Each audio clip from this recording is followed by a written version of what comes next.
todos, ¿cómo les va? En este horario oficial dispuesto por el fútbol, bienvenido sea este 2-0 además. Buenas noticias deportivas para nuestro país, no solo por el fútbol, ¿no? Débora Rodríguez también se llevó un oro. Emiliano. Así que aprovechemos y disfrutemos de estos triunfos. Vamos al tema que nos convoca en el día de hoy, que tenemos un programa más breve. Vamos a estar debatiendo sobre el sistema de salud en las cárceles, a través de una historia concreta. Yo entiendo que a veces el caso no termina de ser fiel a lo que es el total de la foto, pero no deja de ser una historia más.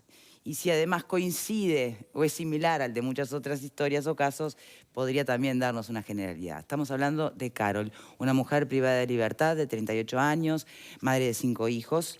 Está cumpliendo su pena por tráfico de estupefacientes.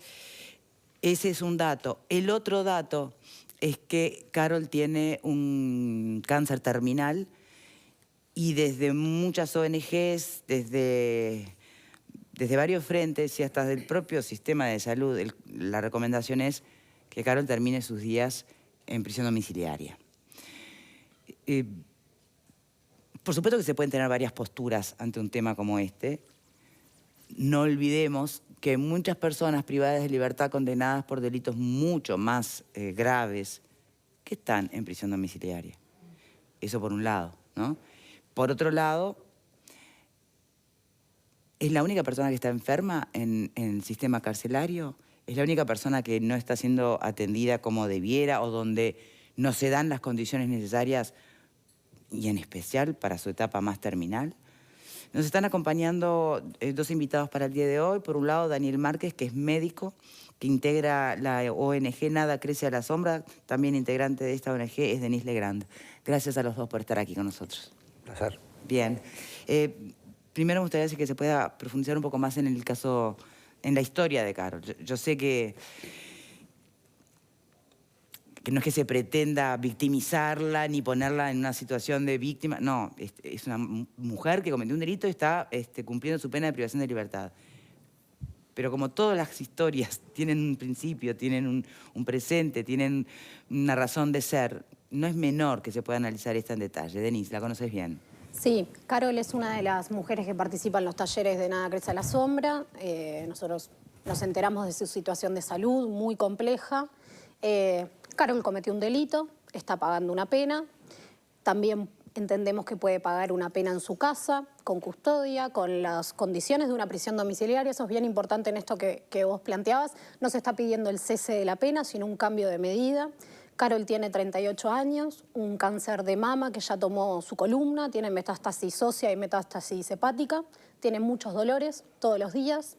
Y una de las situaciones más, creo que de las más gruesas que nos ha tocado atravesar en el sistema penal fue justamente en un momento que ella estaba con mucho dolor y que quería que el compañero revisara su historia clínica para ver el tratamiento, y delante de él y delante de Carol, por supuesto, una enfermera le dijo que ahí no se le iba a atender por una publicación en Facebook que había hecho. ¿Qué publicación? Ella, ni siquiera fue de ella, hubo una denuncia de un familiar diciendo que había unas ratas, un video con unas ratas, diciendo que no era un lugar para que una mujer con cáncer terminal estuviera. Algo que podemos acordar entre todos, ¿no? Una cárcel con ya condiciones... hemos visto ratas, o sea, no necesitaba Carol ponerlas en el Facebook para saber que hay ratas, ¿no? Justamente, pero en el momento a ella se le dice, acá no te vamos a atender por la publicación que hiciste en Facebook. Una cosa como muy gruesa que llevó a que nos involucráramos mucho más fuerte con ese caso y que ella desde ahí está hospitalizada, recibiendo otro tipo de cuidados, un poco más acordes, pero tampoco los adecuados para una mujer que tiene... ¿Dónde ocurrió el episodio de esta enfermera que...? En la unidad 5, la cárcel de mujeres. En la propia cárcel. Sí. Como doctor, quieto no te habrás quedado, ni callado en el momento, supongo. Claramente no. De hecho, Carol se acercó a mí, me planteó que estaba con un pico de dolor. Ella me propuso, ella me ve como su médico de confianza, así me presenta hoy en el hospital. En aquel momento estaba en el rol de tallerista, claramente. Ah, bien. Pero uno no deja de ser médico en ninguna circunstancia. Y bueno, la compañía está allí, está ACE, el lugar de atención de Unidad 5, y cuando ella pide asistencia y pide poder dialogar, habitualmente los médicos hacemos eso. Dialogamos con otros colegas sobre el tratamiento, intercambiamos sobre eso. Sí. Y ahí se acerca la enfermera y le dice, no te vamos a atender por la publicación que hiciste en Facebook. ¿Tú escuchaste eso? Lo escuché, claro. Lo escuchó ella, lo escuché yo, lo escuchó a las otras personas que estaban ahí. Hay testigos, de hecho hay una denuncia. Cuando escucho eso... Sí, hoy esta enfermera está separada del cargo, tengo entendido. Está, creo que, suspendida y cambiada de funciones. Aún no está separada. Básicamente, cuando ocurrió eso, le pedí que se acercara y le pedí que se identificara. Me dijo que no se iba a identificar. Le dije que era un derecho de la usuaria que cualquier integrante del personal de salud se identifique en cualquier momento. Conozco perfectamente los derechos y obligaciones de los usuarios. Trabajo de eso hace muchos años, hace 10 años. Y ella me contesta que hacía muchos años que trabajaba ahí, que iba a hacer lo que ella quisiera. Básicamente ahí defino cerrar la discusión para no volver a victimizar a Carol. Le pido que vuelva a su celda, vuelvo con mis compañeros y con operadores, volvemos a pedirle a la enfermera que se identifica, se vuelve a negar, y cuando preguntamos por el responsable de la situación, que era el responsable de la policlínica, nos contesta, en modo de chiste supongo, que el responsable estaba muerto, y se vuelve a su lugar de trabajo. Ahí definimos hacer la denuncia y me retiro inmediatamente a hacer la denuncia, ni que hablar, yo no podía, básicamente no podía dormir si me quedaba con esa sensación de falla en la asistencia. Me comuniqué con las autoridades de ACE también, hay que hablar, con las autoridades del INR, con las autoridades de la cárcel, hicimos todo lo posible. No, pará, Daniel, déjame entender esto. Si mañana cualquier persona que está privada de libertad de una mujer, después el escenario en otros penales podemos hablar otro día, hoy hablemos de cárcel de mujeres. Cualquier mujer que le duele algo, que se siente mal y que necesita asistencia, su suerte va a quedar relegada a estos no sé cuántos funcionarios le siguen en el camino o en la línea de la enfermera. Por lo pronto, ella y su superior. ¿Estás así entregado en manos de si le caes bien o le caes mal? Y bueno, básicamente es lo que nosotros entendemos que no puede ocurrir. Acá tiene que existir una humanización de la salud.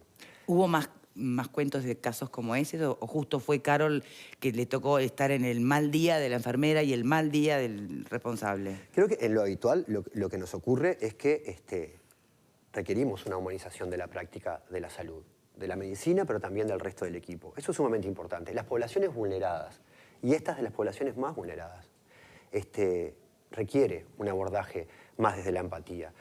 Hay muchos funcionarios que trabajan en la salud, en la privación de libertad, excelentes, muy buenos, empáticos, y en ellos es que nos apoyamos. Hemos recibido muchísimo apoyo de ellas y ellos para esto, pero puntualmente cuando vemos estas cosas tenemos la obligación de marcarlas, denunciarlas y seguir. Eso me generó una empatía con Carol que no tenía en aquel momento, porque percibí que estaba siendo castigada cuando estaba pidiendo calmar su dolor, en un cáncer que duele muchísimo. Las consecuencias de eso. Ya está recibiendo morfina, ¿no? Sí. Y en ese entendido, bueno, realmente sentí en ese momento que era lo mejor, que ella volviera a la celda, porque seguir en esa situación tensa era... Claramente había una situación asimétrica de poder en ese momento. Y bueno, cuando hice la denuncia, fueron a tomar la declaración y finalmente, por la policía, Carol pudo recibir asistencia. Bien. Vieron que son dos sistemas paralelos. Por un lado, sus vulneraciones sucesivas dentro de lo que es el sistema penitenciario concreto, puntualmente el de salud, a través de estos funcionarios, que no quiere decir que sea general. Claro que no. Bien. Y otra cosa es el pedido de que pueda terminar su pena en domicilio, prisión domiciliaria. Y ahí me gustaría hacer algunas preguntas antes de abrir el panel para entender cómo funciona más o menos. Tengo entendido que, por lo que ha sido las publicaciones, creo que la diaria, ¿no? En Uruguay, 543 mujeres privadas de libertad, 26% lo están por delitos asociados al comercio de estupefacientes. Una de ellas sería Carol. Bien, yo no sé si este delito representa para que un juez pueda evaluar si se puede o no permitir el término de la pena en domicilio, si es un delito que supone mucho riesgo para el resto de la sociedad, porque no sé si hablamos del capo narco o hablamos del eslabón, viste, a veces más débil de una cadena, ¿no? Entonces, no sé si es un dato que debiera la justicia tener en cuenta o no.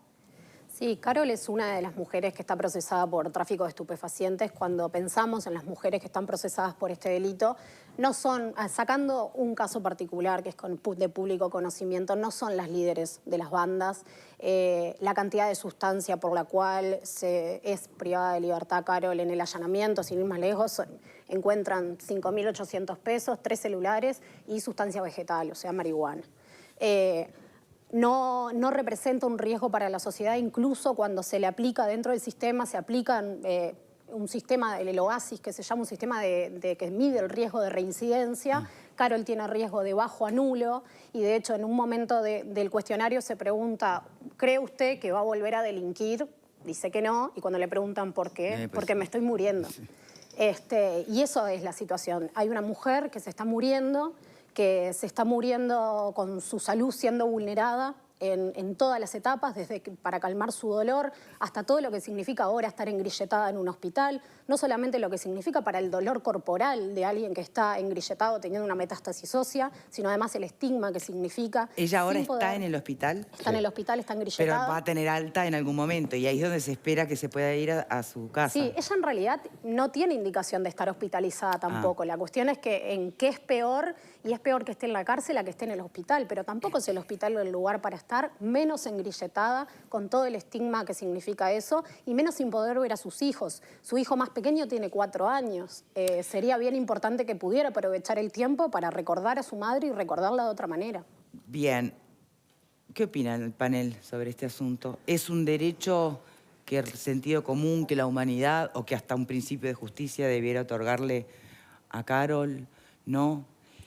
Después, por supuesto, con el médico quiero saber si cuántas personas más hay en una situación, tal vez no de enfermedades terminales, pero con una salud muy delicada, que merecerían también, y con el examen del OASIS que planteaba Denise, si también merecerían pasar a domiciliaria o no.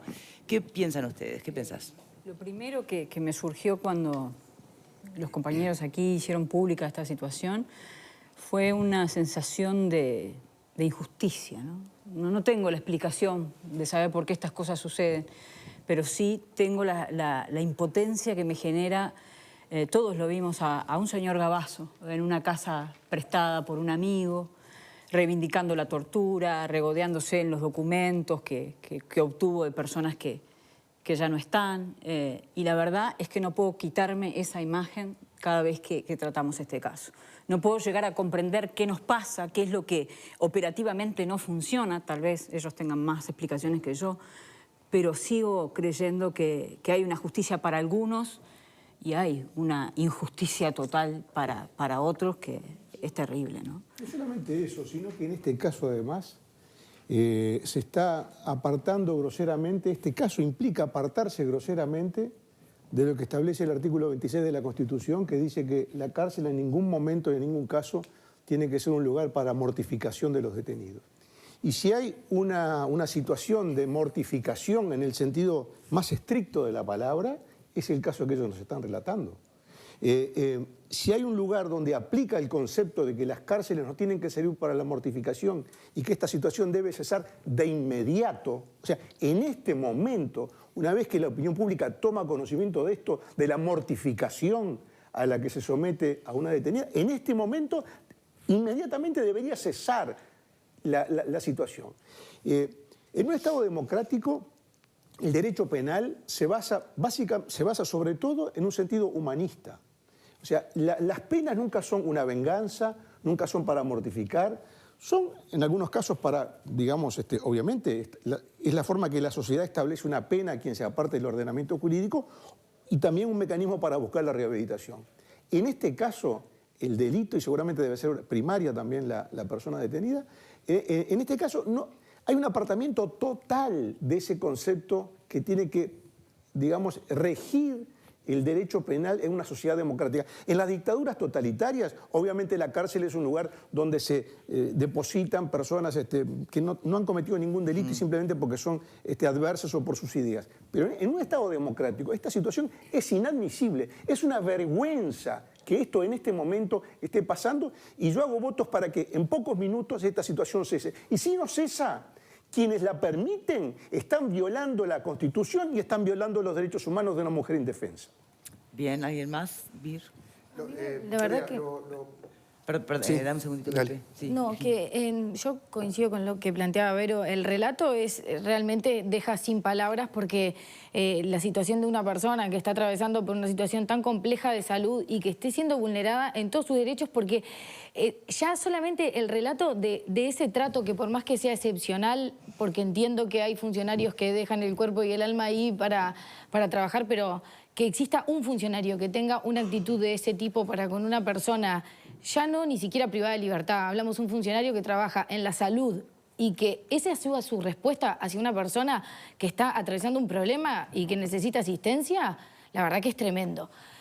Pero además es inentendible, y yo lo comentaba un poco antes de salir al aire, porque estamos hablando del nuevo CPP, estamos hablando de una persona que fue formalizada o condenada ya sabiendo y ya diagnosticada de su enfermedad, por lo tanto que ni siquiera se debería haber tomado la decisión de llevarla a prisión, porque ella ya estaba en tratamiento de quimioterapia cuando se la condenó o se la formalizó. Y sabemos, porque han ocurrido otras circunstancias en donde, por ejemplo, no hace mucho tiempo en Ciudad de la Costa... Bueno, pero con eso que tú comentás, ¿podría alguien pensar del otro lado, bueno, pero entonces estar enfermo te da licencia para cometer delitos? No, no para cometer el delito, pero sí, si vos estás en un tratamiento médico que implica, por ejemplo, en un tema como el cáncer, la quimioterapia, que tenés que estar en un lugar en donde tenés que tener determinadas condiciones mínimas para no contagiarte, otras, agarrarte una infección, bueno, si eso no es un elemento que pueda ser determinante para decidir si se da una prisión domiciliaria o no, entonces... Realmente nuestro sistema de justicia le está faltando mucha humanidad. Bien, Ale. Sí, bueno, este es un asunto que dispara en muchas direcciones, en muchísimas direcciones. A veces siento una vez más, disculpen compañeros que lo diga, que este es como un eterno déjà vu. Volvemos una y otra vez a mostrarnos una cara que nos debe avergonzar a todos. Decía Verónica, me parece que con sentido común, ¿verdad? A propósito de que es casi inevitable por el momento histórico donde está ocurriendo eso, aludir a Gabazo, ¿verdad? Y preguntarnos que... Yo incluso voy más allá. Si el perpetrador de tantos horrendos crímenes, protagonista de tantos asesinatos, incluso en nombre del Estado, con el agravante que por naturaleza ello implica, estuviera pasando por una situación de salud como la de Carol, yo también estaría de acuerdo en que él tuviera una mirada compasiva del sistema a propósito de su estado de salud, ¿no? Entonces, porque es así, es ahí, en estas circunstancias, de donde uno se advierte distinto al otro, ¿verdad? Donde uno precisamente quiere generar humanismo, identidad, empatía, democracia, república, ciudadanía, desde un lugar considerándose distintos a los perpetradores de las distintas formas del mal. Es ahí donde uno realmente se mira a sí mismo y dice, qué bueno que yo soy distinto. Y yo no voy a sacar la pata del lazo. A mí me parece que desde esa perspectiva el Estado uruguayo, en este renglón, en estos temas, en estos asuntos, se parece mucho al Estado uruguayo en el que gobernaba Gabazo, ¿verdad? Sin la más mínima piedad a los que necesitan piedad. Y uso la palabra deliberada a pesar de que yo no soy un hombre de fe. Si en estos casos no te nace la misericordia, me parece que estamos envueltos en señales. Y nada de esto, por las dudas, yo sé que estoy largo, sí. Nada de esto, por las dudas, tiene que encubrir cualquier atisbo de idea de impunidad. Acá nadie dice que hay impunidad, acá nadie la defiende. Es más, algunos estuvimos siempre en contra de la impunidad, ¿verdad? Si usted cometió un delito, tiene que pagarlo. Pero mortificar, tal como señalaba el compañero citando la Constitución, eso habla de un Estado que tiene poca empatía por la ley, por la norma y por el derecho. Tenemos que hacer la primera pausa. Cuando regresemos, ¿poca empatía o poca lógica? Porque acuérdense de que de pronto aparecen penas alternativas, ¿no? a la prisión, a la privación de libertad, y te mandan a hacer tortas fritas. Y después aparece una mujer con cáncer terminal donde no se le está otorgando la domiciliaria, por ejemplo. Hay bastante para seguir cortando de esta tela. Ya venimos.